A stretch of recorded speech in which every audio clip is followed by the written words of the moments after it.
민언연의 미디어 탈곡기.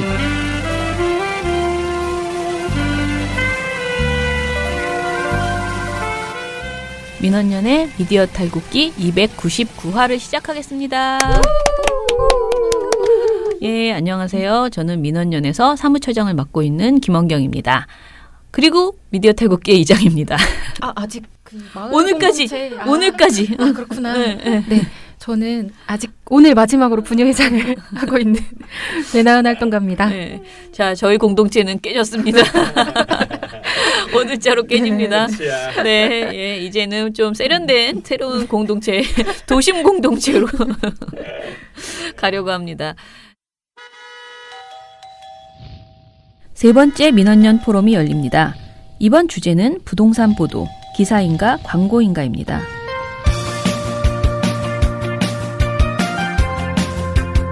조중동과 경제지들은 하루에도 몇 번씩 강남, 세금 폭탄, 거래 절벽 등의 단어를 동원해서 부동산 기사들을 쏟아내고 있죠. 이런 가운데 뉴스타파에서 기자와 부동산이라는 기획보도를 통해서 언론사 전현직 편집 간부들의 거주지와 아파트 소유 현황을 분석하고 주요 일간지와 경제지들에서 광고와 경계가 모호한 기사들을 어떻게 생산하고 있는지 고발했습니다.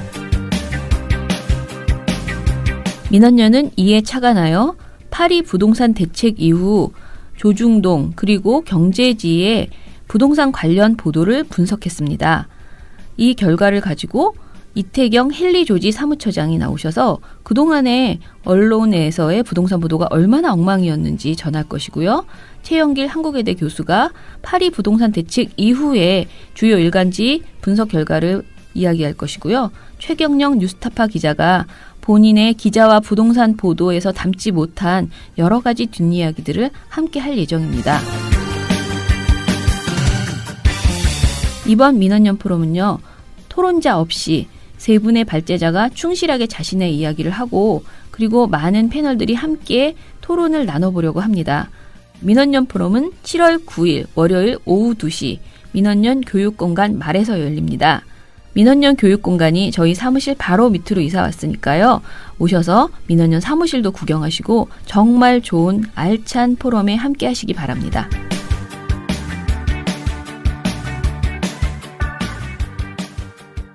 자, 오늘 저희 이제 개편 이전 진짜 마지막 방송입니다. 우리가 월요일 날도 마지막이라고 그래놓고 진짜 길게 하고 있습니다. 마지막을 너무 길었어요. 꼬리가 그러니까 꼬리가 너무 깁니다. 예.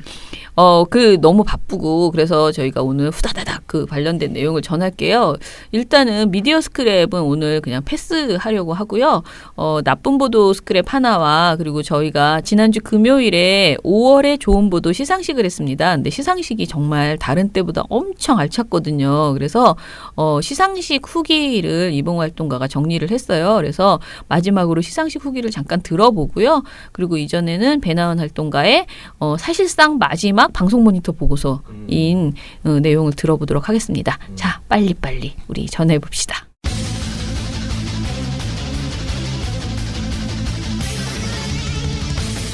지난번 방송 회차에서 제가 안희정 공판 관련 보도, 문제 보도를 주로 방송 저녁 종합 뉴스 중심으로 좀 짚어봤는데요. 이번에는 좀 범주를 넓혀서 온라인에서 이제 포털에 검색했을 때 나오는 관련 보도 중에서 문제 보도들 좀 선정적으로 되는 것들을 찾아봤는데 그중 역시 가장 심각했던 건 피해자의 어떤 공판에서 제시됐던 피해를 증명하기 위한 진료 기록, 그러니까 의료 진료 기록 내용을 약간 부각해서 보도하는 보도들이었어요. 근데 어떤 게 가장 문제가 됐느냐? 지금 현재 김지은 씨 측은 강제성을 입증하기 위해서 당시에 이제 성폭력 피해를 입은 이후에 병원에서 이제 진료를 받았는데 산부인과 진료를 받은 것이죠. 근데 거기에서 이제 여러 소견들이 나왔을 거 아니에요. 근데 그중에 이제 출혈이라는 부분들, 이런 내용들이 담겨 있었습니다. 그래서 법정에선 당연히 그걸 증거로 제출해야겠죠. 근데 이거를 법정에서 증거를 제출했으니까 방송 이제 언론들도 자유롭게 보도해도 되는 어떤 허가 티켓이 나온 것처럼 앞다퉈서 보도 제목에 출혈, 산부인과 진료 이런 멘트들을 넣고 있다는 거예요. 그래서 제가 한번 그럼 누가 제일 먼저 이런 짓을 했는지 뿌리를 찾기 시작했습니다. 네. 누구야?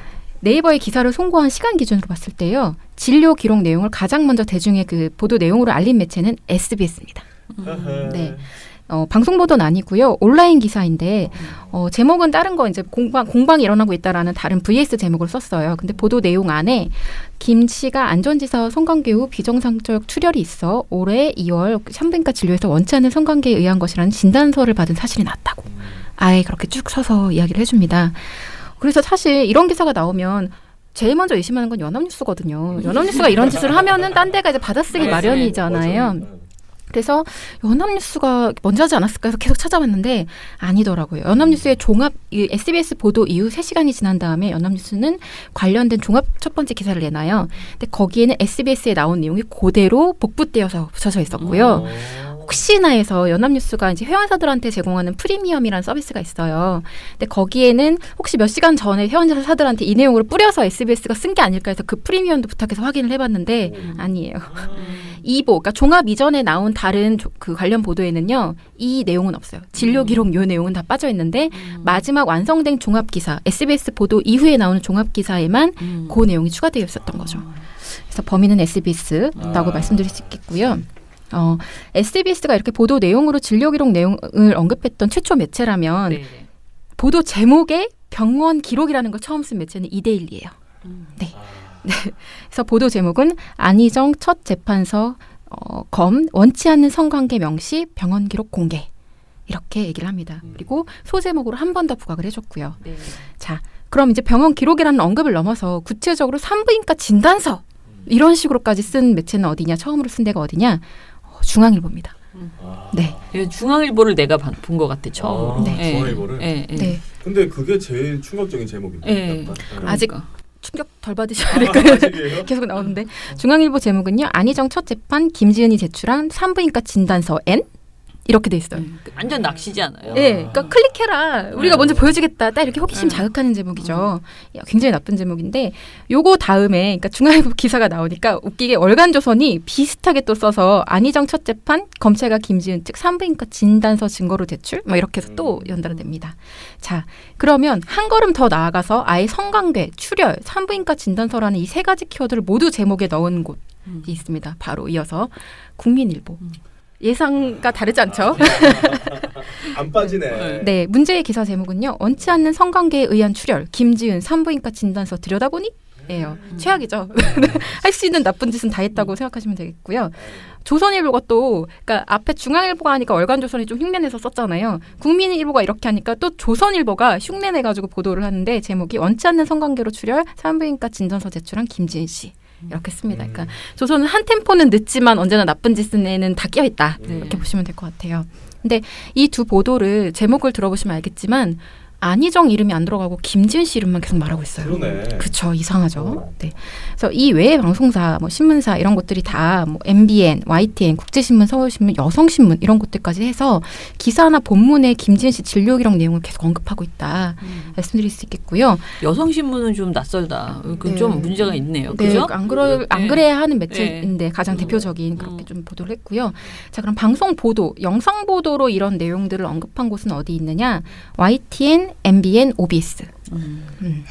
네. YTN 참. 네, 세 곳인데요.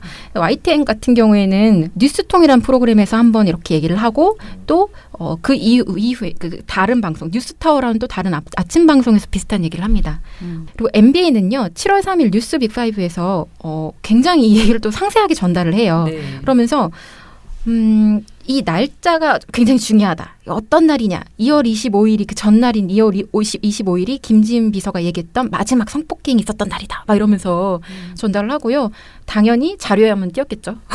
뭐 이렇게 그 내용을 써준. OBS도 아주 비슷한 양태의 보도를 했다. 그렇게 보시면 될 것 같아요. 자, 그런데 이게 우리가 아까 나은 씨도 이야기했지만은 이제 그 법정에서 별별 이야기가 다 나올 수 있거든요. 그리고 뭐 성폭력 과정에 대해서도 이야기할 수 있어요. 왜냐하면은 밝혀야 되니까 진짜 성폭력이냐, 뭐 위계에는 성폭력이냐, 뭐 강제성이 있었느냐 이런 걸 얘기하기 위해서 그러다 보면은 그 성관계에 가진 그 뭐 내용들을 디테일하게 얘기할 수 있어요. 그리고 이런 산부인과 진료 기록 같은 것도 낼 수 있어요. 그렇다고 해서 이 방청을 다 제한할 수 있는 것도 아니고 지금 이게 공개 재판이기 때문에 그러면 언론이 지금 그나마 덜 나온 아직 이제 시작이라서 저희가 이걸 굉장히 중요하게 생각한다고 제가 저번에도 말씀드렸어요. 왜냐하면 이게 이제 재판이 더 진행되면서 더 진흙탄 논쟁이 나올 수 있고요. 그 과정에서 언론이 이걸 계속 지금같이 흥미 위주로 다룬다면은 이제 점점 더 심해져서 모든 가이드라인을 다 깨는 엄청난 보도가 나올 수도 있거든요. 근데 저는 정말 처음 봤거든요. 산부인과 진료 기록을. 왜냐하면 우리가 나영이 재판, 옛날에 나영이 그게 조두순 사건인가요? 그 보도에서도 그렇고 그런 뭐 그 피해 상황에 대해서 어떻게 뭐 파열이 됐고 막 이런 내용을 막 자세히 그 보도한 것이 굉장히 큰 그 어떤 인권 침해였다라는 것을 이미 이야기를 했어요. 그게 거의 10년 전의 이야기인데 지금 다시 10년 후 정말 세상이 오히려 더 좋아져야지 되고 기자들이 머리가 깨어나도 훨씬 더 깨어나야 되는 그런 상황에서 오히려 이제 와서 10년 후에 성폭력 피해자의 산부인과 기록 그리고 출혈 이런 말들이 버젓이 보도가 되고 제목으로 처리되고 근데 제목에 그 단어만 들어간 게 아니고 지금 아까 말한 중앙일보, 국민일보 이런 경우에는 진짜 완전 분노가 치미는 그런 낚시성 제목인 거예요. 그래서 이게 정말 강하게 비판을 해서 자정을 촉구하지 않으면은 이렇게 해도 된다고 생각하다가 큰일 나겠구나라는 생각이 정말 들었어요. 그러면 사실 미투 폭로라는 것이 그냥 폭로했을 때 당시로 끝나는 게 아니고 이후에 이렇게 재판을 겪으면서 피해자가 얼마나 큰 만신창이가 되겠어요. 이겨도 진 거라고 생각해요. 재판에 이겨도 이런 식으로 언론을 통해서 난도질을 당한다면은 그 상처가 너무 커진다고 생각을 하거든요. 그래서 정말 뭐 지금 뭐 여성신문조차 그렇게 했다니까 언론인들이 전반적으로 이 감수성이 완전히 떨어져 있구나라는 생각이 들어서요. 이 부분에 대해서 강하게 우리가 지적을 하고 또 가이드라인 만드는. 근데 제가 저번에도 말씀드렸어요. 가이드라인이라는 게 요거 하지 마라, 요거 하지 마라 하는 족족이 계속 만들어낸다고 해서 되는 게 아니고 기본적인 그 철학을 공유하고 자제하려고 하고 점검해야 되잖아. 내가 이걸 보도해도 될까? 이게 이상하지 않나라는 생각을 해야 되는데 1초도 그런 고민 없이 그냥 내는 것 같은 그런 느낌이 들어서 정말 우려스러워요. 그죠? 우리가 뭔가를 더 해야 되겠다. 모니터 말고 뭔가 이거를 바꿔나갈 수 있는 뭔가를 좀 참여를 해야겠다. 그런 생각이 거듭 듭니다. 그래요. 네, 그럼 저는 먼저 인사하고 나가도록 하겠습니다. 네.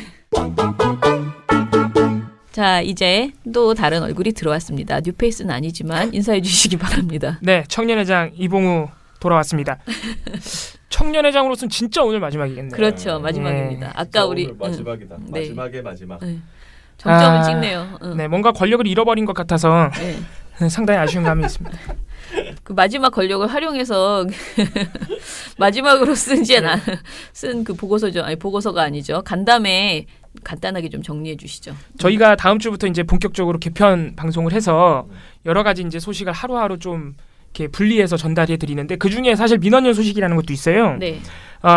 어떻게 보면 오늘 전달해 드릴 내용이 그 민원연 소식의 예고편 같은 거일 수 있습니다. 저희가 사실 일주일 동안 민원연이 활동을 하다 보면 일을 하다 보면 정말 여러 가지 전해드릴 소식이 많은데 저희가 지난주 금요일에 이달의 좋은 보도 5월 이달의 좋은 보도 시상식을 열었습니다. 네. 알고들 계실 텐데 청취자 여러분들께서는 네. 그리고 저희가 수상하신 분들이랑 항상 간담회를 하는데 이번에 참 내용이 좋았어요. 워낙 수상자 분들도 많았고 해주신 말씀들이 참 좋아서 오늘 그거를 좀 소개를 해드리고자 합니다. 먼저 이 말씀을 좀 들어볼 수상자는 삼성 전무 기술 유출 누명을 공동 보도했던 KBS 임장원 기자, 김민철 기자는 역시 수상자지만 오지 못하셨고 뉴스타파 시민보 신영철 기자 그리고 프레시안 성현석 기자 이렇게 말씀을 좀 전해드릴 텐데요. 정말 좋은 말씀 많이 해주셨습니다. 일단 재밌는 부분은 KBS 임장원 기자가 수상 소감을 말해달라 그랬더니 민원연 회원이 된 지도 20년은 넘은 것 같습니다. 사실 그동안에 소정의 회비만 되고 제대로 회원으로서의 활동을 못했는데 하여튼 이런 좋은 상을 주셔서 정말 감사드립니다. 개인적으로는 사실 기자상을 하면서 뭐 한국 기자상, 기자리상 뭐 이렇게 상을 받아봤는데 사실 민원연의 상은 저희가 출품해서 주는 상은 아니잖아요. 보시고 그래서 사실은 받고 싶었습니다. 그러니까 회원이어서 상 준 건 아닌데. 전혀 관련이 없는데. 그래서 덩달아 같이 상을 받으러 왔던 신문 부문의 정대하 기자도 나는 회원도 아닌데 상을 2번이나 받았다. 그래서 오늘 회원 가입을 하고 하겠다. 그렇게 또 회원 가입을 하고 하셨어요. 그랬더니 옆에 있던 시민보 기자가 자기도 회원 가입을 해야겠다며. 그래서 이날 무려 2분이 회원 가입을 하고 가셨는데, 네, 요거는 뭐 그냥 재밌는 내용이었고, 참 이 KBS 임장원 기자가 해주신 말씀 중에 눈여겨볼 점은 이 공동보도의 의미. 그 언론사 협업의 의미입니다. 이게 사실 KBS, MBC가 정상화된 다음에 선도적으로 한 번씩 이런 공동 보도를 했어요. 우리가 2번 다 이제 상을 준 셈이 됐는데 MBC는 시사인과 주간지인 시사인과 협업을 해서 강원랜드 부정채용 수사 방해 강압 이거를 또 단독으로 이끌어냈었죠. 그래서 저희가 상을 드렸었는데, 예, 맞습니다. 이번에 KBS는 뉴스타파 프레시안과 함께 삼성이 누명을 씌워서 인생을 망가뜨렸던 한 전무의 이야기를 공동 보도하셨습니다. 그래서 저희가 간담회 하면서 이런 질문을 했어요. 어쩌다가 KBS 뉴스타파 프레시안이 이렇게 뭉치게 되었는가라고 여쭤봤는데 이 질문에 대한 답변이 어떻게 보면 한국 언론계가 나아가야 될 길을 일정 부분 제시했다고 볼 수 있을 정도입니다. 그래서 일단 이 KBS 뉴스타파 프레시안이 뭉치게 된 계기는 임장원 기자가 작년 7월에 이미 이 제보를 받았대요. 이 전무가 얼마나 억울한 상황에 처해 있는지. 사실상 다 누명 쓴 거고 기술 유출했다고 2016년에 단독 보도로 나갔는데 이게 공교롭게도 또 SBS였어요. 이날 SBS도 상 받으러 왔는데 아무튼간에 그건 중요한 게 아니고. 근데 이제 이게 나중에 이게 알고 보니까 다 거짓말이었던 거예요. 삼성 측에. 이거를 7월에 이미 제보를 받았는데 당시에 임장원 기자는 이때가 작년 7월이면 아직 고대 형사상 체제예요. 네네. 그래가지고 자기가 유배지에 있었다는 겁니다. 인터넷 뉴스부에 들어갈 때쯤이었죠. 인터넷 뉴스부에 있어가지고 삼성 기사를 이렇게 몇 개 그냥 스트레이트 이제 삼성 기사를 몇 개 쓰다가 갑자기 제보를 받았대요. 그래서 이거 참 보도해야 되는데 이렇게 묵히고 있다가 올해 2월에 이제 그 이 전무가 무죄라는 판결이 나왔답니다. 1심 선고가. 그래서 이게 진짜 보도해야겠다 싶었는데 하필 그때는 파업을 하고 계셨대요. 그래가지고 파업하고 있는데 동료들한테 야, 난 이거 반드시 단독 보도 써야 하니 들어가겠다 할 수 없잖아요. 이거 임장원 기자 다 한 말입니다. 아마 PD님이 다 틀어주실 텐데. 그래가지고 자기는 사실은 기자들을 다른 기자분들을 삼성보도 잘하시는 분들을 찾아서 맡기려고 그랬대요. 그래서 그렇게 해서 찾은 기자가 이제 프레시안 성현석 기자, 뉴스타파 시민보 기자라는 겁니다. 그래서 본인은 원래는 이 두 분한테 완전히 넘기려고 그랬대요. 자기 보도를 할 수 없으니까. 근데 이제 얘기를 논의를 하다 보니까 스피커가 더 많아지면 좋다 해서 같이 하기로 해서 또 마침 KBS가 다행인지 좀 길어지긴 했는데 오히려 그때쯤에 파업이 끝났습니다. 예. 그래가지고 함께 보도를 하게 됐다 그래요. 그러면서 하시는 말씀이 사실 이런 특종이 나오면 꼭 특종이 아니더라도 많은 사람들이 모르고 있는 꼭 알아야 되는 사안이 보도가 어느 매체에서 되면은 다른 언론사들이 다 붙어가지고 그거를 이슈화를 크게 시켜줘야 되는데 지금까지 우리 언론계가 그렇지 못하다. 오히려 정반대의 과정을 거친다면서 굉장히 재미있는 말씀을 해주셨어요. 이건 틀어주셔야 되는데. 이거 아마 다 틀어주실 텐데. 눈물 나지 않아요? 네. 웃겨가지고 나 깔깔대고 정말 배꼽 잡고 웃었습니다. 네. SBS 라돈 침대 이번에 같이 상 받은 이런 보도가 나오면은 KBS와 다른 매체들에서 이런 과정을 거친다고 합니다. 일단 충격을 받는데요.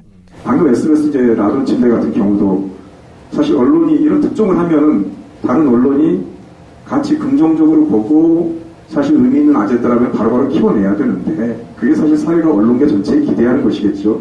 그런데 저희 안에서는 그 과정을 거칩니다.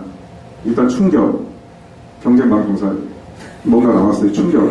그 다음에 기대 뭐냐 오고 있기를 바라는 간절한 기대. 그 다음에 오고가 아니어서 체념, 수용. 그 다음에 이게 사회적 반응이 커지지 않기를 또 바래요. 근데 막 커져. 그럼 어쩔 수 없이 따라가기. 뭐 이런 과정을 거치는데 안타깝죠. 사실은 그래서 저희 정말 너무 매체가 많지 않습니까? 제 기자 생활 25년째라고 말씀드렸는데 쭉 해오면서 소모적인 경쟁에 대해서 제 스스로가 평소부터 참 염증이 있었어요. 이렇게 타사에서 특종이 나올 때마다 이런 단계가 반복되는 거를 보면서 KBS 임장 기자 본인이 굉장히 염증을 많이 느껴서 이번에는 좀 다르게 해보자라고 생각하셨대요. 그래서 이번 보도를 하면서 왜 우리가 세월호 참사 이후에는 나왔던 신조어 중에 이제 기레기라는 말이 있는데 왜 우리가 기레기라는 욕을 먹는가? 또 포털에서 사람들이 중요한 이슈를 하나 검색해 보면은 왜 모든 매체가 그렇게 많고 기자가 그렇게 많은데 천편일률적으로 똑같은 보도만 나오는가? 한 발 더 파고 들어간 보도가 없는가? 이런 고민을 해봤을 때 역시 이렇게 특종 경쟁에 매몰된 언론계 환경, 협업하지 않는 환경 이런 게 굉장히 컸다고 생각하시면서 본인의 꿈을 말씀하셨는데. 어떤 사안, 예를 들어 삼성 이번에 이제 터진 삼성 문제 이런 문제가 터졌을 때 각 매체별로 그 부분에 전문성이 있는 기자들을 한 명씩 추려서 어벤져스를 꾸리면은 이번에 이제 본인들이 약간 그렇게 했다는 거예요. 어벤져스를 꾸리면은 정말 훨씬 더 좋은 보도, 하나의 사안을 다각도로 바라볼 수 있는 여러 개의 관점과 여러 개의 문제의식, 스피커가 또 커지고 이렇게 되면 얼마나 좋겠느냐. 그거를 각자 매체에 가서 보도는 알아서 하고 여러 개의 관점으로. 취재도 같이 하면 얼마나 많은 걸 할 수 있겠느냐. 인력자 측면에서도 서로 노하우나 뭐 그렇죠. 배경이나 이런 게 되게 다를 텐데. 근데 이런 노력이 옛날에 최순실 때도 그 김의겸 지금 대변인이 예전에 그런 얘기 했잖아요. 제발 최순실 좀 조선일보에게 제발 최순실 자료 좀 내놔라. 뭐 안 주잖아요. 네, 그리고 뭐 JTBC한테도 너무 그 막히니까 더 하고 싶은데 더 이상은 뭐가 이렇게 풀리지 않고 취재가 그래서 그때 그러니까 최순실 농단을 그 뭐라 그러죠? 폭로하기 전에 그 과정에서 엄청 답답했다고 그랬잖아요. 네, 자료가 너무 공유가 안 네, 되니까. 공유가 안 되니까. 근데 그런 상황에서 진짜 이런 식의 협업이 일어났으면 훨씬 더 빠르게 우리가 촉구를 맞이할 수 있었던 그러니까요. 거죠. 예, 예. 아마 이렇게 되면은 우리 지금 몇몇 기자들이 노력하고 있지만 보도하지 못하는 사회의 수많은 어떤 부조리들이 더 많이 밝혀질 것이고. 네. 그리고 제가 이 말씀을 드리면서 어떤 생각을 했냐면 지금 하고 있는 언론사들이 하고 있는 매체 간의 특종 경쟁은 사실상 경쟁이 아닌 거예요. 그렇죠. 제 밥 그릇 챙기기죠. 네. 그런데 임정은 기자가 말씀하신 그렇게 하나의 사안에 여러 개 매체에서 기자들을 추려서 어벤져스처럼 달라붙으면 그때부터 사실상 진짜 경쟁이 시작됩니다. 누가 더 취재를 잘하나. 그러겠지. 아무래도 그렇게 되게 당연하잖아요. 네. 서로 이렇게 바로 같은 자료를 두고 같은 사안을 두고 같이 취재를 하니까 얼마나 경쟁심이 붙겠어요. 그게 진짜 경쟁이죠. 더 깊이 파고들려고 하고. 네. 그래서 아마 현재 언론 지형에서 임정은 기자의 꿈이 실현되기는 어려울 겁니다. 근데 임정은 기자가 본인들이 그거를 약간 시작을 했고 민원연이 상을 주셨으니 그거를 하라는 자극으로 받아들이겠다. 이렇게 말씀을 하셨습니다. 네. 정말 좋은 얘기죠. 그다음에 신문 부문에는 5.18 성폭행 및 성고문을 고발하신 한겨레 정대하 남은주 안문관업 기자님이 선정이 되셨는데 한겨레 정대하 기자님이 광주에서 멀리 혼자 오셨습니다. 역시 이 굉장히 감동적인 얘기를 많이 하셨습니다. 일단 보도 경위에 대해서 먼저 말씀을 드리면은 20년 전에 5.18 20주년쯤에 이미 여성 성폭행이 있다는 거 알고 계셨대요. 그 당시 상황이 5.18 여성들에게 가해진 국가폭력이 있었다는 사실을 알고도 당시 상황이 피해자들의 생존자들의 인권을 고려해야 하는 문제 때문에 보도를 하지 못하고 이 5.18 민주화 운동으로 피해 입은 사람들의 이 정신병을 앓고 있는 사람들 그 보도를 했던 게 아마 5.18 민주화 운동 20돌 때로 제가 기억이 됩니다. 그래서 그 이후에 사실 5.18 여성 성폭력, 성폭행 그리고 이 성고문 이것은 이제 5.18 역사 쓰기뿐만이 아니라 검찰, 법원에서도 블랭크, 공백으로 남아있던 부분입니다. 물론 언론에서도 마찬가지였고요. 이것은 알고 있으면서도 그럴 것 같다고 하면서도 취재를 하지 못했던 영역인데 그렇다 보니까 이제 피해자 인권 문제 때문에 보도를 못 하셨대요. 그래서 그 이후에는 이제 뭐 우리가 정권 자체가 너무 엄혹하기도 했고 그래서 알면서도 취재를 못 하셨다. 이번에 38주년 맞아서 또 문재인 정부로 정권이 바뀌었잖아요. 그래서 정대하 기자가 우리가 2년 전에도 한번 상을 드렸지만 이 5.18 문제에 대해서 굉장히 오랜 기간 천착해 오신 기자님이거든요. 그래서 이번이 진상규명을 할 수 있는 마지막 기회라고 생각하시고 이번에 한꺼번에 과제를 좀 던져줘야겠다 이런 생각을 하시고 특집을 꾸몄는데 그러던 와중에 한겨레 사회 2부의 남은주 기자가 그 차명숙 씨 아세요? 그 5.18 당시에 네네. 이거 확성기 하신 마지막 날 확성기 하신 그 선생님인데 이분도 당했거든요. 그래서 이분의 인터뷰 기사를 보고 남웅주 기자가 이번에 이거 반드시 해야 된다. 이 마지막 퍼즐이다.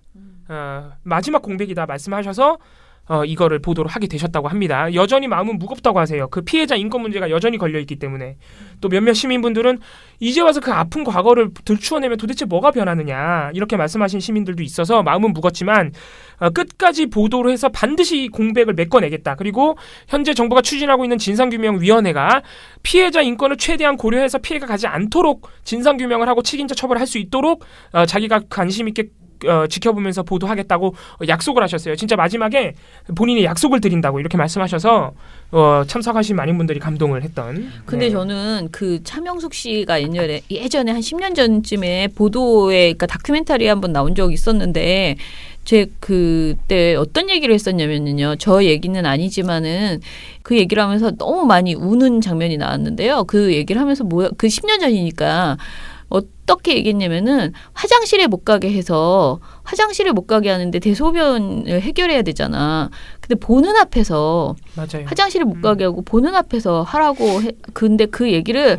하다 말고 근데 그냥 단순히 화장실에 못 갔다는 느낌이 들지 않게 너무 서럽게 우는 거야. 아니 그거 생각해보세요. 그게 막. 근데 정말 너무 안 좋았거든요. 그런데 저거 안 그래도 보도를 보고 다 생각해보니까 그때 당시에 그런 인터뷰들이 다 말할 수 없는 자신의 그런 것 때문에 자신이 당한 것에 비해서 아무리 시대가 바뀌었다 하더라도 10년 전에도 그런 말을 차마 못하는 거죠. 그런 상황에서 얼마나 그동안 그런 게 있었을까라는 생각이 들고 본인들한테는 정말 큰 상처고 아픔이지만은 저는 이게 이렇게 드러나서 우리가 정말 진상조사에서 어떻게 해서든 우리가 정말 더 많은 사과를 하고 국가가 배상도 더 많이 하고 그리고 저 책임자들에 대해서도 정말 문책이 있지 않으면은 진짜 우리 사회에서 이런 일들이 그러니까 거기 저희 보고서에도 있지만은 전쟁포로나 이런 경우에 일부러 이렇게 한다는 거잖아요. 그 전의를 꺾기 위해서. 그러니까 시민군이나 광주 사람들에게 전의를 꺾기 위해서 이런 짓을 했다.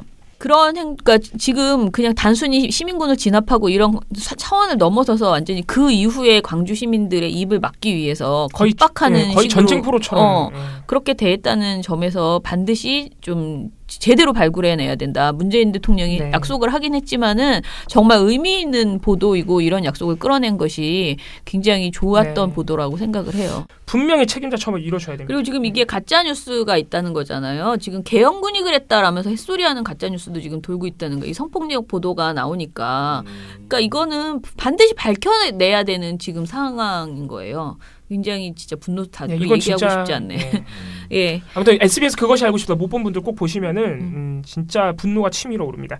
한겨레 보도도 꼭 봐주시고요. 다음으로 온라인 부분에서 수상하신 뉴스민 이상원, 박중엽, 김규현 기자 그리고 김서현 데이터 연구원 계신데 이날 김서현 데이터 연구원과 이상원 기자가 역시 대구에서 멀리서 올라오셨습니다. 뉴스민은 6.13 지방선거 맞이해서 경북 지역 민심 번역기라는 특별 페이지를 보도해서 선거 보도의 모범이다. 그래서 상을 받으셨어요. 참 재밌는 뉴스민 워낙 이제 지역 언론에서 거의 처음 받는 상이다 보니까 이달의 좋은 보도상은 아마 처음일 거예요. 저희가 연말 시상식에서는 그래도 몇 차례 드린 적이 있는데 지역 언론을 처음 오다 보니까 질문이 가장 많이 받은 그러니까 그날 완전히 정말 스타였어요. 사실은 가장 이름 없는 언론사잖아요. 근데 질문을 가장 많이 받고 내용도 가장 사실 임장원 기자가 워낙 웃기긴 했지만은 그러니까 워낙 의미 있는 얘기를 했지만은 신기한 얘기들을 많이 해주셨어요. 네. 일단 2012년에 창간되어서 지금 이제 뭐 7년 차를 맞이하고 있는 언론사인데 창간 이후 첫 상이라고 합니다. 민원연 이달에 좋은 보도상. 그리고 엄청 광고를 해주시더라고. 우리 미디어 탈곡기도 막 링크 자기네 페이스북에 올리시고, 엄청 우리 기사도 또 의미 기사도 있게 올리시고, 생각하시더라고요. 이게 어려운 점이 좀 있대요. 이게 지역 언론이고 워낙 그러니까 규모가 작고 또 각종 기자협회 이런 거에 협회사 자격이 안 된대요. 회원사. 그래가지고 이게 이제 원래 상은 언론상은 진짜 민원연만 좀 이상하게 하다 그러면 안 되고 특이하게 주는 거예요. 우리가 찾아서 보통 기자협회 이런 데서 다 줘요. 그런데 이제 자기는 협회의 회원사가 아니다 보니까 그런 데서 아예 대상이 안 되다 보니까 참 어려웠는데 민원연이 이렇게 줘가지고 참 고맙다고 여러 번 말씀하셨어요. 그리고 이 보도 이게 이제 경북 지역 경북 민심 번역기 보도가 뭐냐면은 경북은 왜 끝까지 자유한국당을 찍는가? 이 민심이 그렇게 선택하는 이유를 정말 물밑서부터 한번 그 이유를 캐 나가본 네네. 그런 보도거든요. 나름대로 분석도 해보고 객관적으로 그런 보도인데 그 보도를 하게 된 동기가 참 재밌습니다. 본인들은 이번 지방선거에서도 경북 지역의 결과가 변하지 않을 거를 알고 있었대요. 예. 이번에 사실 기대가 좀 있었거든요. 이번에 경북 대구도 좀 바뀌는 거 아니야? 이런 말들이 나왔고 보도도 많이 나왔는데 본인들은 말도 안 된다고 생각하고 있었답니다. 이미 알고 있었대요. 그런데 그렇다면 우리가 미리 좀 준비하자. 왜냐하면 이번에 그러면 사람들이 또 욕할 텐데 사람들이 욕만 하지 않게 뭔가 진짜 설득할 수 있는 이유라도 한번 대줘보자. 그거를 그리고 시민들의 입으로 직접 들어보자. 이렇게 해서 보도를 하게 됐고 본인들도 하면서 많이 배웠다 그러네요. 예. 그래서 뭐 여러 가지 재미있는 얘기가 있는데 저희 질문 중에 재미있는 질문이 뉴스민 홈페이지에 광고가 하나도 없다. 심지어 배너도 하나 없다. 정말 신기하다. 의도한 것이냐 것이냐. 광고가 없는 것이냐. 저희가 그때 질문했는데 뭐 다행인지 모르겠는데 의도한 거랍니다. 예, 의도한 거래요. 일단 광고부터 말씀을 드리면은 뭐 팝업이나 이런 광고는 애초에 저희가 시작할 때 그런 거는 하지 말자라고 시작을 했던 거기 때문에 안 받은 부분이 있는 거고요. 이제 뭐 그런 팝업 광고들이 이렇게 아까 이야기하셨던 것처럼 페이지 자체를 지저분하게 만드는 것도 있고 뭐 내용적으로도 건전하지 않은 것들이 많으니까 그래서 굳이 그걸 받아서 돈을 벌 필요는 없겠다라는 생각을 했던 게 있고 그래서 처음에는 저희가 완전 100% 후원으로 민원련처럼 운영을 하자라는 취지로 2012년에 대구에서 창간을 했습니다. 해서 지금까지 6년차 접어들었는데 최근에는 조금 살기 위해서 방향을 좀 틀고 있긴 한데 그런데 이게 그런 어떤 팝업 광고라기보다는 좀 이제 후원과 그 후원의 취지를 훼손하지 않는 수준에서 광고 일정 부분의 광고를 받아서 이제 재정적으로 좀 자립할 수 있는 조건을 만들자라는 취지에서 좀 시도를 하고 있는데 이게 잘 안 되는 건 있죠. 아까 이야기 여기 활동가 분께서 하셨던 것처럼 매체 성격이 있기 때문에 광고 자체가 잘 안 들어오는 부분도 있고 또 그 일을 하려면은 사람이 한 명 더 있어야 되는데 이제 그런 일을 할 사람을 이렇게 뽑아서 운영하기도 힘든 부분이 있기 때문에 여러 가지 지점들이 있지만 네, 뭐 그런 차원에서 페이지가 깨끗하게 운영되고 있는 거고 그건 아마 저희가 문을 닫지 않는 이상 계속 그렇게 운영이 될 것 같습니다. 그렇고 아무튼 참 그래서 저희가 응원하고 싶은 마음이 더 커졌던 것 같고 여러 가지 좋은 말씀 해주셨는데 아까 얘기했던 대로 기자들도 이렇게 시민분들 만나면서 많이 배웠대요. 예, 경북에 23곳의 선거구가 있는데 그중에 13개 돌아다녔다고 합니다. 제가 이거 보고서 쓸 때 3분의 2라 그랬는데 저는 그러니까 23 중에 13 하니까 이게 절반이잖아요. 따지고 보면은 왜 3분의 2라고 했는지 제가 약간 잘못 생각한 건데 자기 기자께서 13곳 절반이라고 정정을 해주셨는데 그렇게 많이 돌아다니면서 많이 배우셨대요. 정말 이게 뭐 경북 사람들이 태어날 때부터 막 악하고 보수적인 마음을 갖고 태어난 게 아니라 이런 말씀 하셨어요. 다른 이유가 있구나. 먹고 사는 이유, 평범한 이유들이 있구나 해서 많이 배우셨고 그거를 이 시민분들이 그렇게 느끼는 것에는 뭔가 객관적인 근거가 있을 것이다 해서 데이터 연구원까지 이렇게 고용을 하면서 많은 자료를 찾았고 실제로 그것들이 객관적 토대가 있다는 것을 발견하면서 많이 배웠다고 하네요.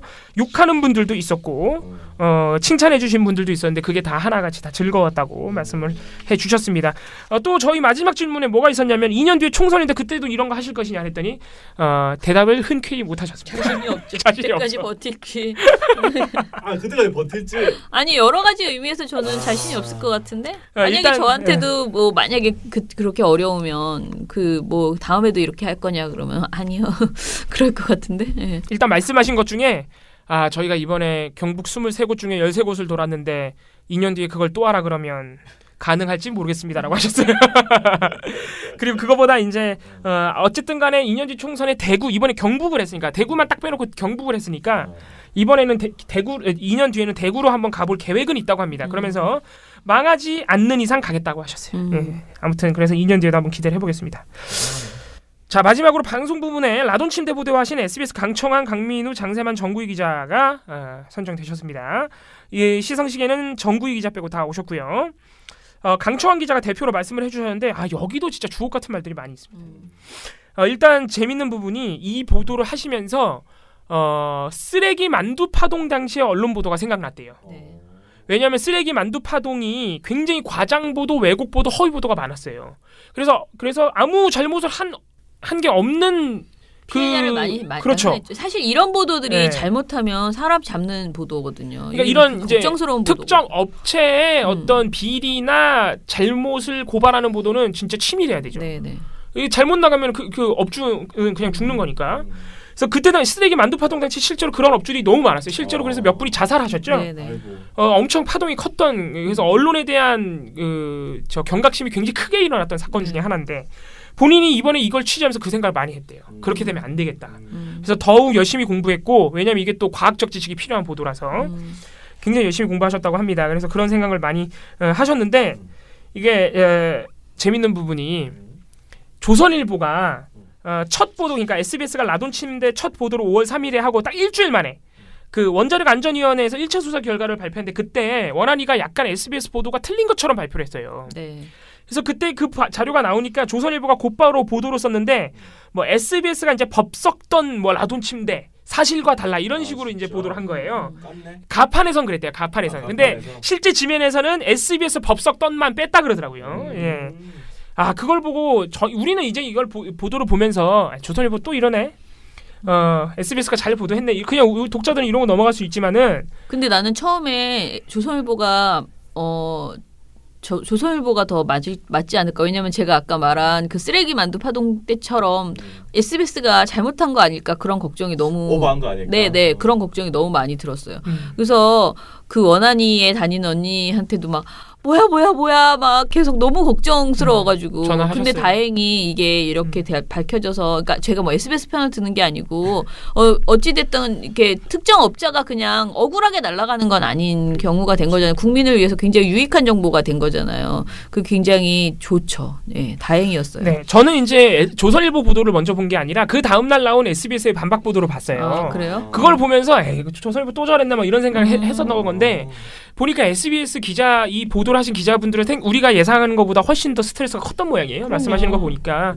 11일 날 조선일보가 이제 기사를 썼는데 아침에 이제 자다가 데스크한테 전화를 받았어요. 조선일보 봤냐? 이러고 이제 연락을 왔는데 이제 조선일보가 이제 제목을 SBS가 보도한 라돈 침대 원안위 기준치 이하인데 이게 그 최종 지면의 제목은 그거였는데 가판을 보니까 SBS가 법석던이라고 해서 꼭 제목을 뽑았더라고요. 그래서 이제 근데 사실은 그 전날 이미 그 1차 조사로 인해서 굉장히 스트레스를 받아 있는 상황에서 이렇게 나오는구나 싶어서 사실은 저희 취재가 오래 걸렸거든요. 그래서 이 여러 이렇게 검증하느라고 오래 걸려서 피로가 누적돼 있는 상황에서 좀 심정적으로도 스트레스가 많이 됐는데 좀 안정을 되찾고 심호흡을 하고 기사를 천천히 읽어보니까 기사를 굉장히 허술하게 썼더라고요. 그래서 물론 이제 타사 동료분의 기자를 뭐 이렇게 폄훼하거나 이런 의도는 아닌데 왜 이렇게 썼을까 싶을 정도로 너무 허술하고 악의적으로 쓴 기사였어요. 그래서 그때 저희가 방송으로도 지적을 했고 이제 취재 파일 인터넷 형태로도 조선일보 보도는 이제 점잖게 표현해서 오해의 산물이다 이렇게 해가지고 그 기사를 썼는데 다행인 거는 너무 기사를 허술하게 쓰셔서 반론하기가 굉장히 좋았어요.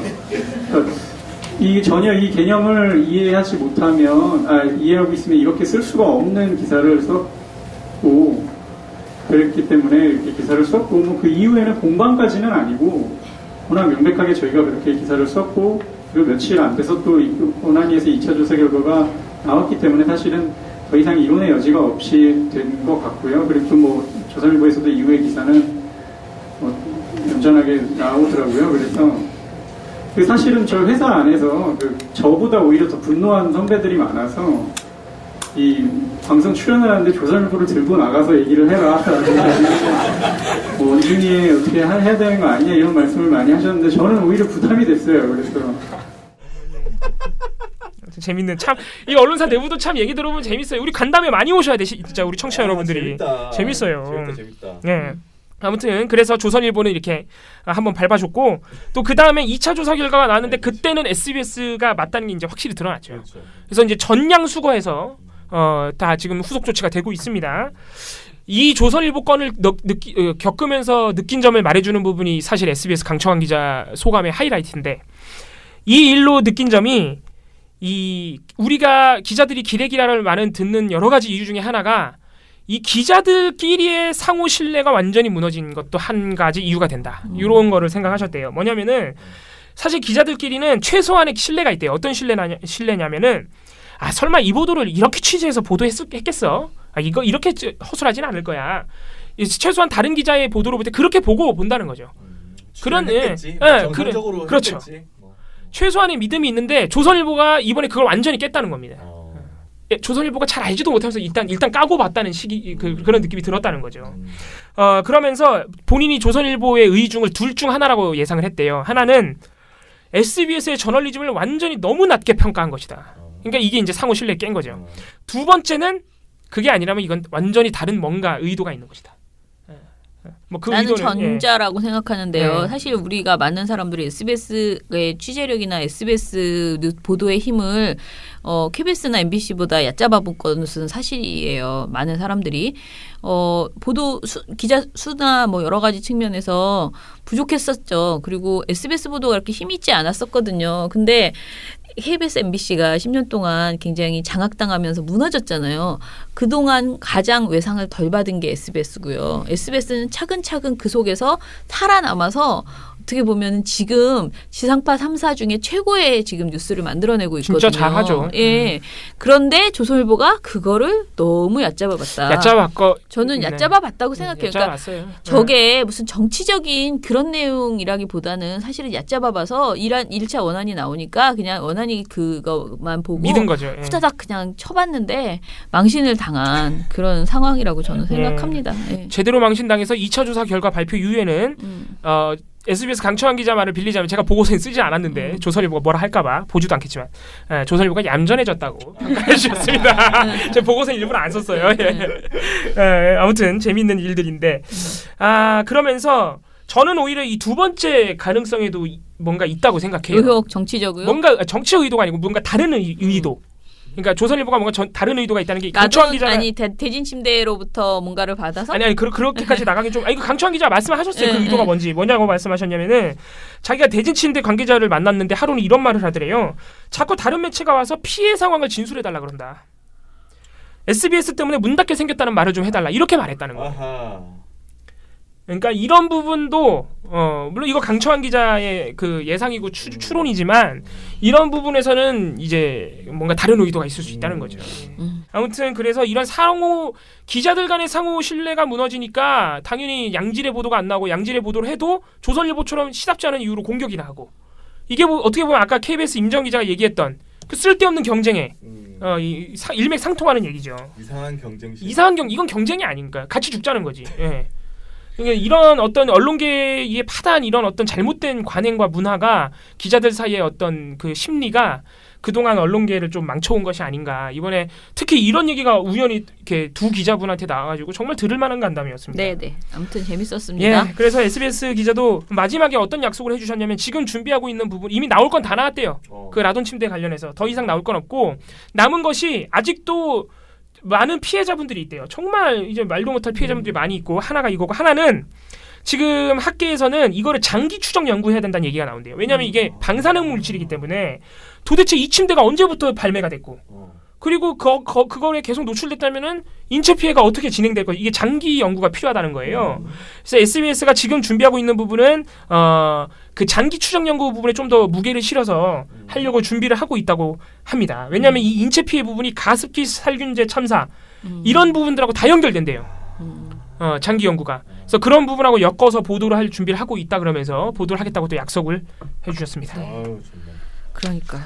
마지막에 한 말이 참 멋있었는데 저희가 벌린 일 책임지고 보도하겠습니다라고. 네. 또 뽀대나겠다. 다음 달에도 우리 열심히 좋은 보도를 찾아봅시다. 이게 나쁜 보도 비판하는 것보다 더 재미있기는 해요. 좋은 보도 상을 주는 게. 그래서 제가 정말 우리가 너무 여건이 안 되고 활동가들이 모자라서 늘 고민이지만 저는 사실은 이제 그 시사 프로그램 버전 그러니까 부문이 나와야 된다. 왜냐하면 PD수첩이나 그것이 알고 싶다 이런 등등이 즐겁게 경쟁하게 하기 위해서는 우리가 상을 줘야 돼요. 그래서 이달에는 누가 제일 왜냐면 그러면 그거 한다고 해서 TV조선의 탐사보도 세븐이 받지는 않을 거 아니에요. 주로 이제 3사 중에서 싸우겠죠. 그런데 그런 4사로 해주시죠. JTBC도 있고. 뭐 JTBC는 제가 보기엔 아무튼 탐사보도에서는 아직은 좀 떨어진다고 보는데요. 근데 그래서 그것도 좀 만들고 싶고 우리한테 늘 하소연하는 그 1인 미디어들 자신들에게 상 달라고 하는 그래서 우리가 나쁜 보도 지적하는 것만큼의 그거 사실 좋은 보도는 굉장히 조금만 우리가 노력하잖아요. 나쁜 보도에는 매일매일 보고서 쓰는데 좋은 보도는 한 달에 하나 그 부분에서 딱 하나 내는 거잖아요. 좋은 보도를 우리가 인식해도 보고서 쓰질 않아요. 우리가 거의 그렇죠. 생각해 보면 나쁜 게 나와야 네, 쓰죠. 나쁜 것만 쓰잖아요. 그런데 좋은 보도를 해줘서 이렇게 좋은 기자들이 많이 그러니까 기자들이 칭찬을 받고 그것에 칭찬은 고래도 춤추게 한다는데 이 재미가 붙어야 돼.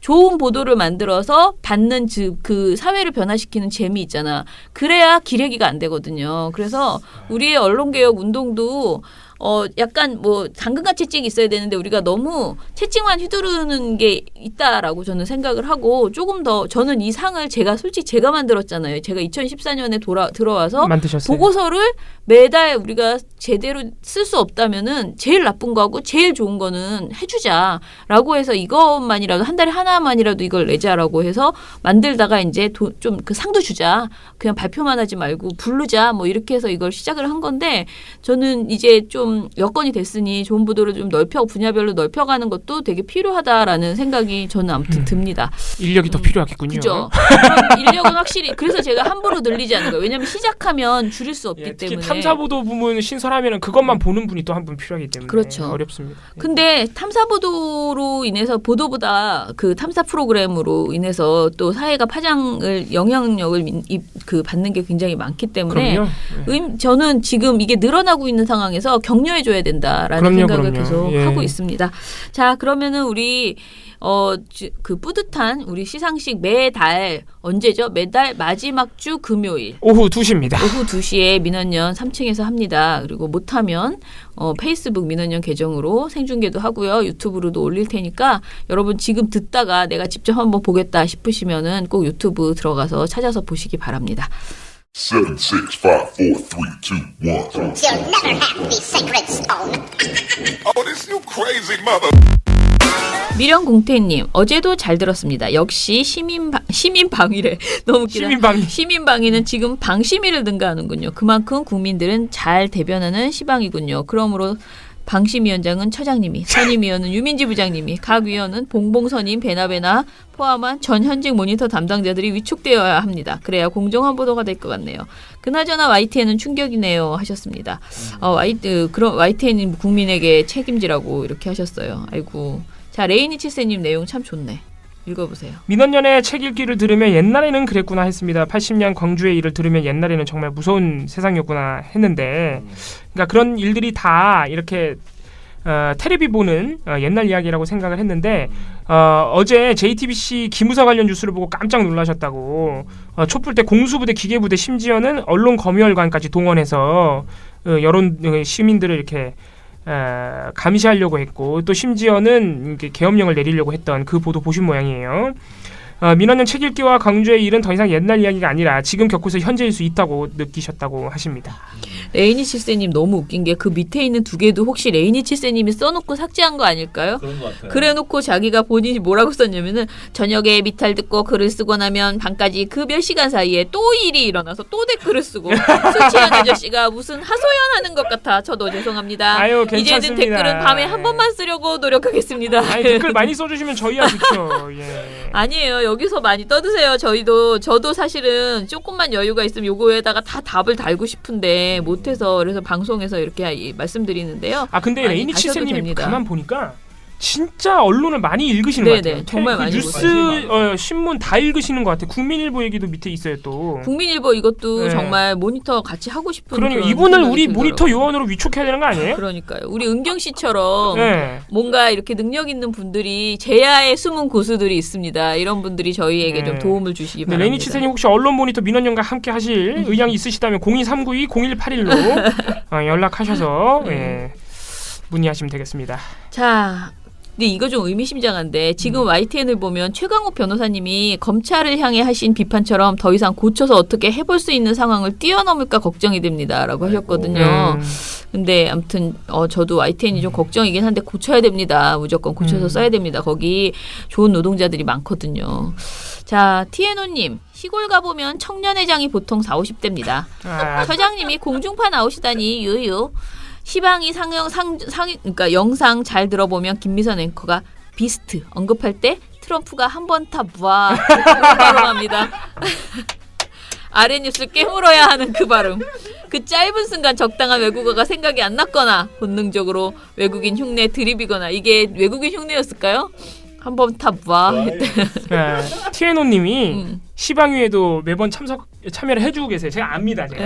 그냥 딱 느낌이 와요? 아니 응원글을 작성해주신 분들을 제가 응원글 게시판을 늘 관리하고 있기 때문에 응원글 게시판 보면은 아이디도 약간 바꾸고 내용도 다르지만은 단문에 TNO님인 걸 알겠더라고요. 그러면서 1, 2, 3, 4, 5 써놓고 6번이 문제 아래서 1에서 5가 뭐가 중요한가요? 부녀회장님이 또 나오신다는데 으아 이렇게 써놨습니다. 그러니까 안 나오시는 줄 알고 계셨나봐. 그러니까 그게 막방이라고 했으니까. 그러니까 오해를 하신 거예요. 그런 것 같아서 제가 계속 말씀드렸는데 계속 나온다고. 아시는데 매일매일 나왔으면 좋겠는 거지. 됐어요. 왜 이렇게 이런 편에는 이런 편에는 다른 활동가를 기를 죽이니까 자제해 주시오. 저는 TNO님의 이게 질투가 아닙니다. 질투 같아 표정이. 질투는 아닌데 썩 기분이 좋지는 않네요. 아니 뭐 TNO님의 애정을 제가 바랄 만큼 그렇게 뭐 굶주린 사람도 아니고. 너무 웃기다. 그러면은 하나 됐습니다. 투입하시죠. 펜 하나 투입하시죠. 그러면은 재미있는 댓글들 읽어봤고요. 정말 드디어 우리가 299화를 마무리하고 다음 주에 300화 특집 도대체 어떻게 할지 아직도 내 머릿속에 정리가 안 되어 있지만은 아무튼 300화는 약속할 수 있는 것은 라이브 합니다. 그러니까 여러분들 힘을 주셔서 다시 올라갈 수 있도록 많이 들어와 주시기 바랍니다. 네. 그동안 우리가 했던 그 버전은 다 잊으시고 300화 때 정말 즐겁게 앞으로 저는 이거를 시즌2라고 진정한 시즌2라고 생각하는데요. 이제 다시 그동안은 이제 시작하는 것에 의미를 뒀다면 이제는 잘하는 것에 의미를 두는 그런 미디어 탈곡기로 다시 찾아뵙겠습니다. 민원연의 미디어 탈곡기는 다음 시즌에도 열심히 털어드리겠습니다. 탈탈탈. 안녕.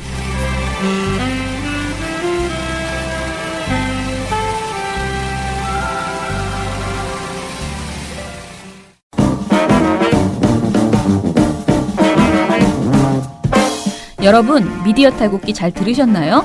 민원연은 1984년부터 우리 사회 언론 민주화를 위한 걸음을 우직하게 걷고 있습니다. 특히 왜곡, 편파, 막장 뉴스가 만연한 상황에서 민원연의 언론 감시 활동은 더욱 중요합니다. 민원연 회원이 되어 저희에게 힘을 주세요. 민원연 홈페이지 ccdm.or.kr에 오셔서 회원가입을 신청하시거나 02-392-0181로 전화 주시면 됩니다. 한 달 10,000원의 회비가 언론을 바꿉니다.